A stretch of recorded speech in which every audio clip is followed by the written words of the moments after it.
senhores telespectadores, penso que já todos viram que eu estou com a minha mulher a tomar um café aqui num estranho café.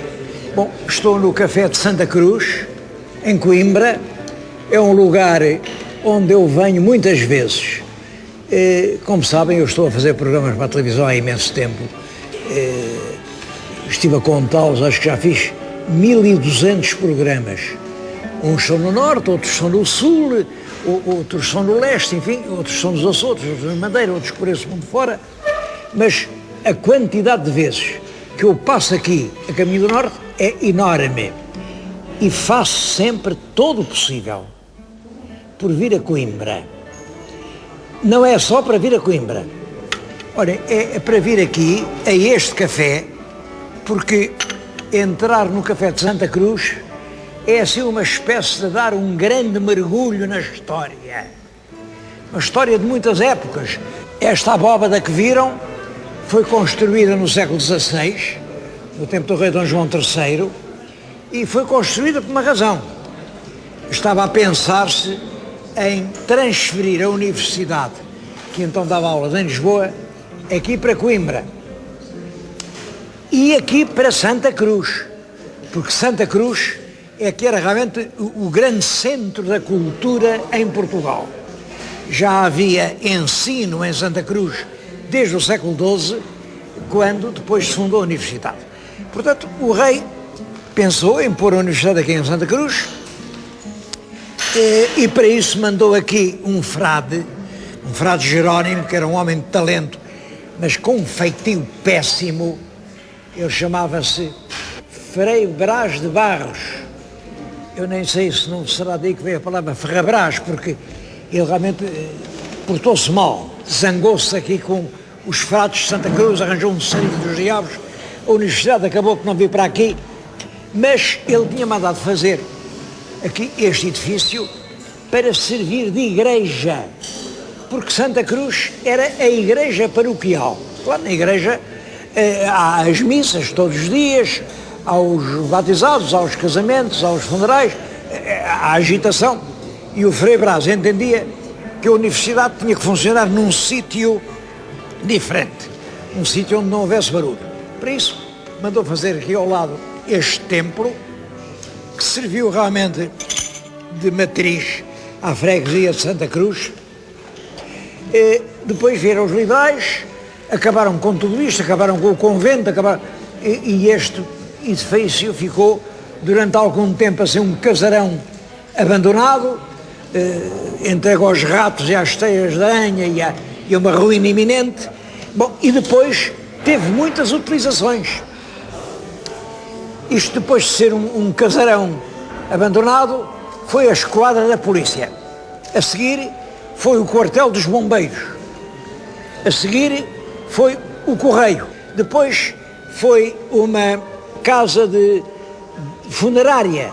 Eu até desconfio que foi sobre esta casa funerária que o António Nobre fez aquela famosa poesia: o meu vizinho é carpinteiro, algibebe da Dona Morte, ponteia e cose o dia inteiro, fatos de pau de toda a sorte. Bom, depois de ser agência funerária, olha, foi um armazém de velharias, materiais, móveis velhos, trapos. Bom, até que em 1923 um empresário entendeu que isto merecia outra ocupação e instalou aqui um café. Teve o bom senso de não destruir a arquitetura renascentista, todas as abóbadas foram conservadas, mesmo o mobiliário do café foi escolhido de forma a não contrastar muito com este ambiente histórico em que estamos. Acho que sim, que vir aqui tomar este café a Santa Cruz, para mim, hoje é quase uma superstição.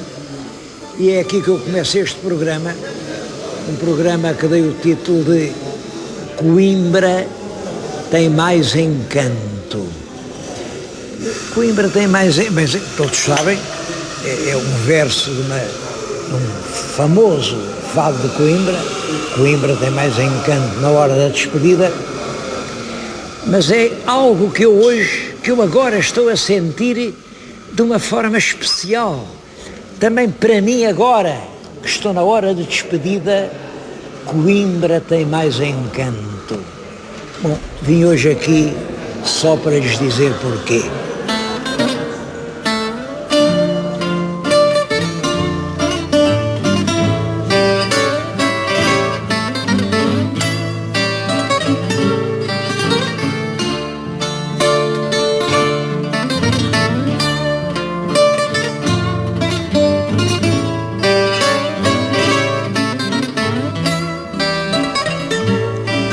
Coimbra é uma cidade muito antiga, já era importante na época romana, tinha nessa altura um outro nome, chamava-se Emínio. Bom, mas Dom Afonso Henriques é aqui que instala aquilo que para ele devia ser o centro de formação dos quadros do país que ele estava a construir. E esse centro era o Mosteiro de Santa Cruz de Coimbra, mosteiro de cônegos grandes da Ordem de Santo Agostinho. Estou-lhes agora a falar no claustro do mosteiro. Claro, tudo que estão a ver é manuelino, porque isto fundado no século XII, quando chegou ao século XVI, era já uma coisa, enfim, muito antiga, velha. E Dom Manuel passou por aqui em 1502, e a caminho de Compostela, e deu ordem para transformar isso num monumento cheio de beleza e contemporâneo. É, portanto, hoje uma joia manuelina. Mas antes de ser um claustro manuelino, foi um claustro românico. Bom, e não anda muito longe da verdade quem disser que foi aqui que nasceu a cultura portuguesa.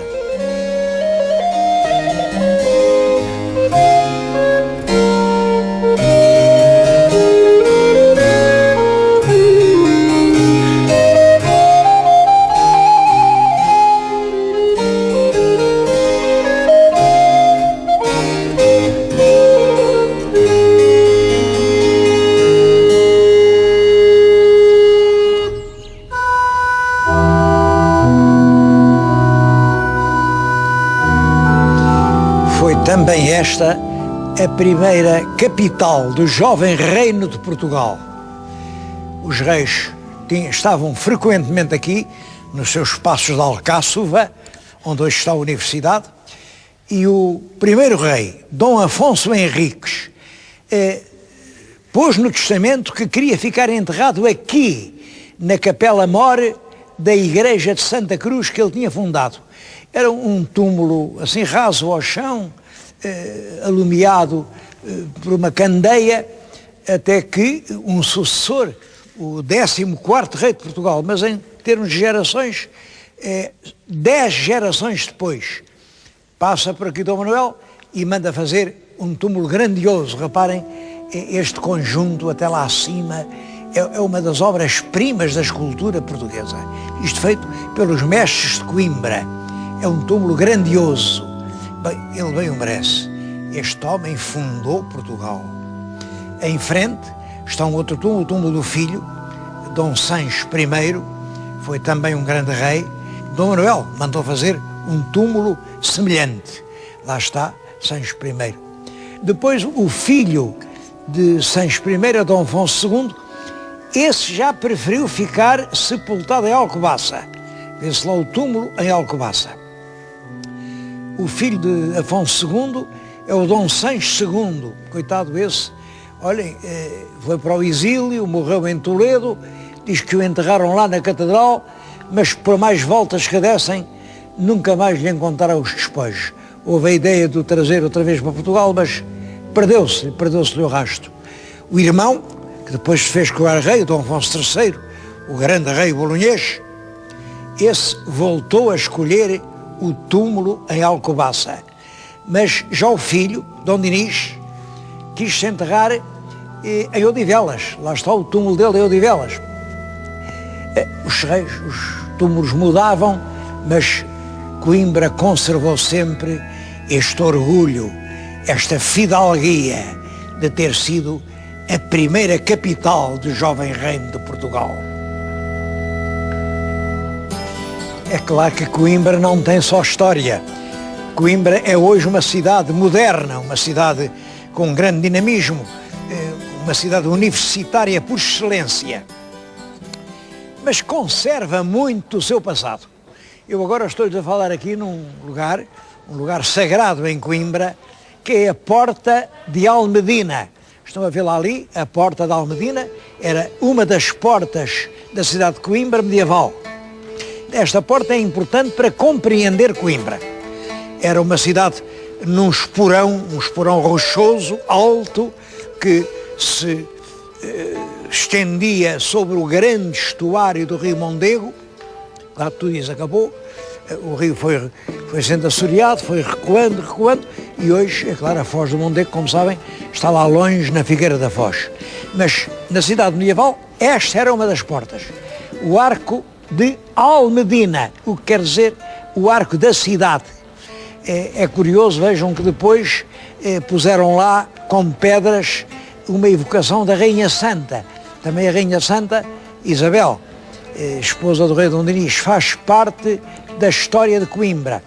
Mas não é só este lugar, é toda esta velha Coimbra que é realmente um encanto. A tal canção tem muita razão de ser. Coimbra tem mais encanto, mas tem sempre encanto. E conserva tradições, até artesanato. Olhem, aqui, neste larguinho do Arco de Almedina, há uma loja de artesanato que eu não queria que deixassem de ver.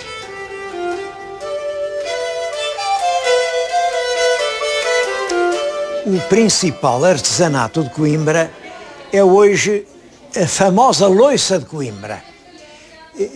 Por acaso, esta loja onde entrei é de uma fábrica que tem um nome simbólico, a fábrica Vandelli. Bom, isto vem daqui. O Marquês de Pombal, quando fez a reforma da universidade, contratou em Itália um químico, Domingos Vandelli, que veio ensinar química aqui para a universidade. Bom, quando o Vandelli chegou, viu que aqui em Coimbra havia imensos oleiros, lá embaixo no largo, oficinas de oleiros, e os oleiros faziam todos umas coisas assim, isto é um tacho de barro, feito naquela altura, ainda hoje se usa, com certeza. O Vandelli, que vinha da Itália, reparou que o barro era excelente. Qual é o papel do Domingos Vandelli? Olhem, foi o de esta matéria-prima, que era o barro que havia em Portugal, aplicar a mais-valia do talento italiano. E ele, em vez disto, passou a fazer disto. Também é uma escudela. Bem, agora, reparem a diferença que vai de uma coisa à outra. A diferença e, naturalmente, o custo. Uma peça destas, é claro, custa 20 vezes mais do que uma peça destas. Há uma diferença. A matéria é a mesma, só que uma tem talento e outra não tem. Hoje, aqui em Coimbra, fazem-se coisas lindíssimas. Reparem na graça que tem este regador, para, ao pôr do sol na nossa varanda, regar as plantas. Olhem-me esta floreira em feitio de gato. Mas tudo isto, aquilo é uma caçada, que coisa bonita. Bom, mas tudo isto leva-me a uma consideração. Hoje fala-se outra vez muito em artesanato, mas à ideia de artesanato liga-se a ideia de tradição. É o artesanato da saudade, é fazer como antigamente se fazia. E dizer que o artesanato português é realmente pobre. É um artesanato de verga, um artesanato de barro, o nosso artesanato não é muito rico, É o artesanato da saudade. É o artesanato do como era de antes. Ora, hoje, o artesanato do futuro continua a ser artesanato. Continua a fazer-se com as mãos. Continua a ser barro amassado em talento. Mas tem o nome de indústria artística. tudo isto, claro, olhem que beleza. Claro que isto é artesanato, é inventado por um artista, é pintado figura, é tudo isto, é pintura manual, nada disto é estampado, mas isto já é indústria artística. É essa reconversão que temos de fazer, transformar o nosso artesanato numa indústria artística, porque as mãos são as mesmas, o tempo é que já é outro.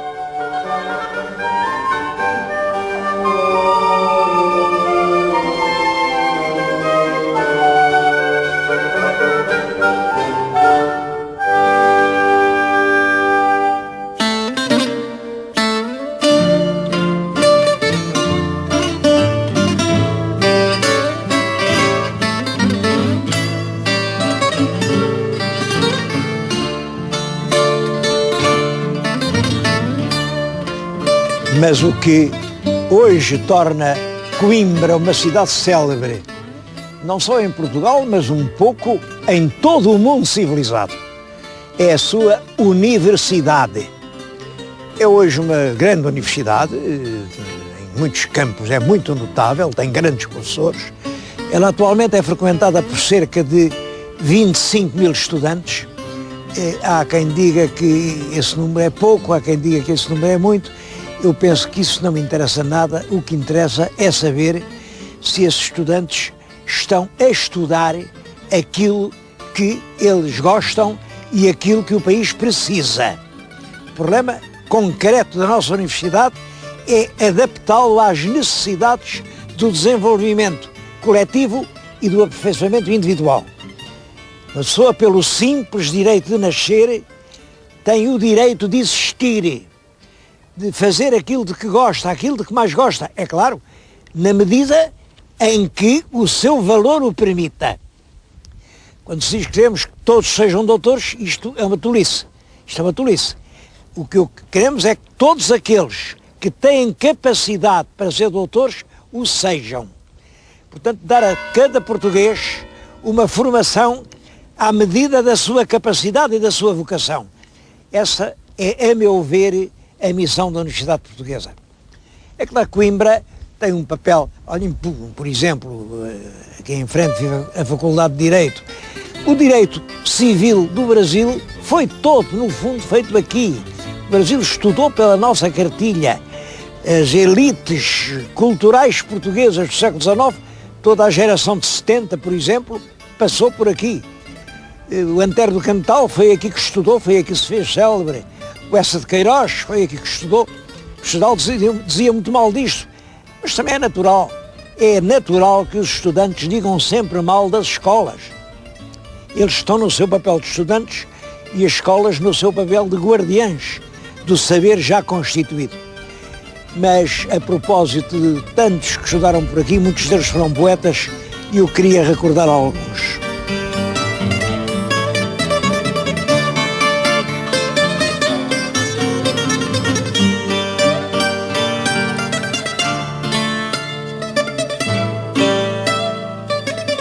Bom, é preciso lembrarem-se de que a única universidade portuguesa, desde o princípio da monarquia até à República, até 1911, foi Coimbra, não havia outra. Portanto, todas as camadas intelectuais do país passaram por Coimbra. Todos os poetas, todos os romancistas. Bom, aqui estou agora a falar-lhes num sítio célebre, que é o Penedo da Saudade. Está ali uma lápide que eu não concordo, diz que isto tem uma data de 1931, como se isto fosse fundado em 31. Não, isto é muito anterior, desde o século XIX, pelo menos, mas talvez XVIII, que os rapazes de Coimbra vinham para aqui cantar as suas desgarradas, gravar na rocha os versos que faziam. Estão ali todos, aquelas pedras que vêm, aquilo são poemas de estudantes de Coimbra. Não vou dizer assim que fossem obras-primas, claro que não são. Mas vinham, era o que eles sentiam. Por aqui passou o Essa de Queiroz, olha aqui esteve o Antero do Cantal a dizer os seus versos. Lá em cima está uma bela estátua, muito bela, do João de Deus. João de Deus foi um estudante de cábula, andou aqui uma data de anos a fazer versos, uns versos fáceis, mas que caíam facilmente no coração do povo. Eu hoje queria falar especialmente de um poeta que acho que está agora muito esquecido. Eu pensei que já não são versos do nosso tempo, mas é um poeta que ainda hoje me comove muito. É o poeta do Só. Ele andou aqui no final do século XIX, em 1890, ele estava aqui a fazer versos. É um homem profundamente infeliz, é bem um sinal do português do fim do século XIX. Ele começa o livro com uma espécie de explicação, mas esta explicação tem que lhes dizer duas coisas. Ele fala muito em terras de Borba, e em Borba não é a Borba do Alentejo, que é que toda a gente conhece, não.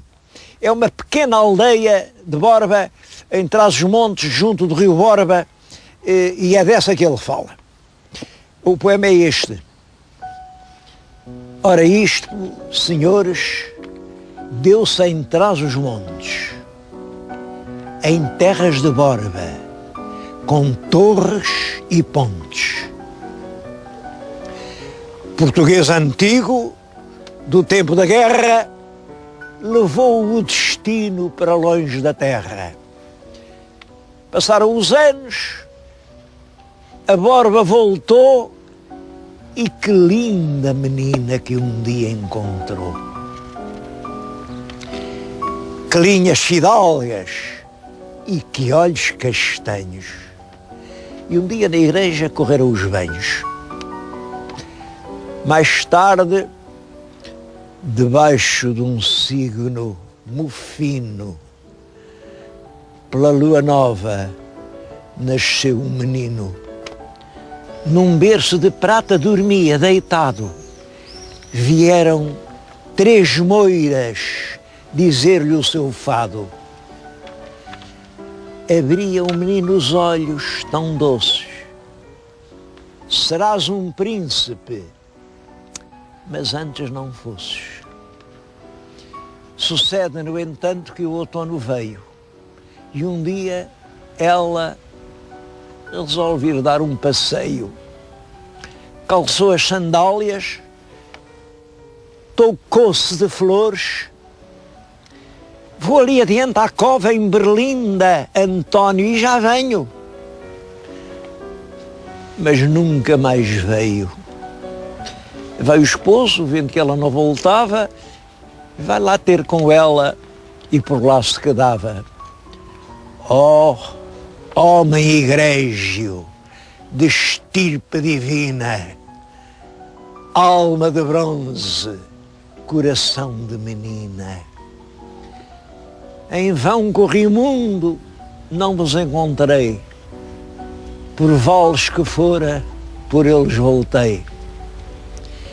E assim se criou o anjo, o diabo, o lua.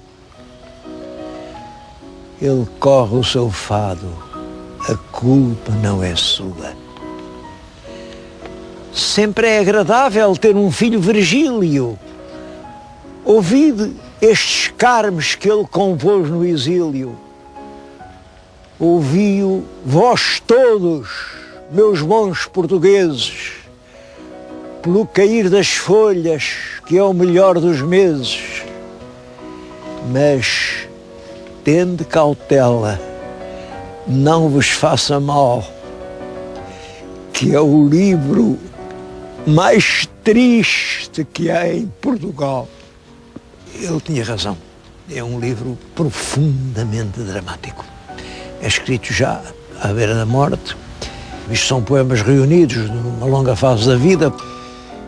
Tem poemas de muitos géneros. Eu vou acabar com ler um que é um poema sarcástico, um poema de um humor negro.